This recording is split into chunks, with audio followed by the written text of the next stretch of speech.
আসুন জেনে নেওয়া যাক কী কী লক্ষণে আপনি বুঝতে পারবেন আপনার স্বামী স্ত্রী পরকীয়ায় পড়ছে কিনা। সঙ্গী যদি ফোনে নেটে আসক্ত হয়ে পড়ে, আপনার সঙ্গী ফোনের পেছনে কতটা সময় ব্যয় করছেন সেদিকে নজর রাখুন।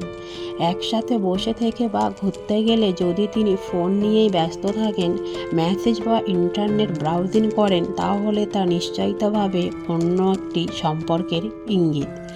এছাড়া দিনের বেশিরভাগ সময়ে তাকে যদি ফোনে লাপে ব্যস্ত পাওয়া যায়, তাহলেও বিষয়টি লক্ষণীয়।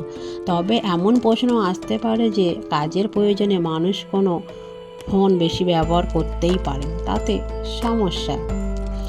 কিন্তু একটি বিষয় মনে রাখবেন, কাজের বিষয়ে ফোনালাপ এবং কারোর সাথে প্রেমময় ফোনালাপের মধ্যে পার্থক্য রয়েছে, এবং এই পার্থক্য বোঝার মতো ক্ষমতাও বিবাহিত প্রত্যেক মানুষের হওয়া উচিত। যদি ফোন নয়, ফেসবুকে বা অন্যরা যোগাযোগের মাধ্যমের প্রতি আসক্তির মাত্রার ওপরও নজর দেবেন। তেমন কিছু চোখে পড়লে সমাধান করে নিতে দেরি করবেন না। সঙ্গী যদি কম সময় দেয়, আপনার সঙ্গী যদি আপনাকে আগের চাইতে কম সময় দেওয়া শুরু করেন, তাহলে এটিও একটি পরকীয়ার লক্ষণ। খুব ভালো করে আপনার সঙ্গীর প্রতিদিনকার কাজকর্ম লক্ষ্য করুন।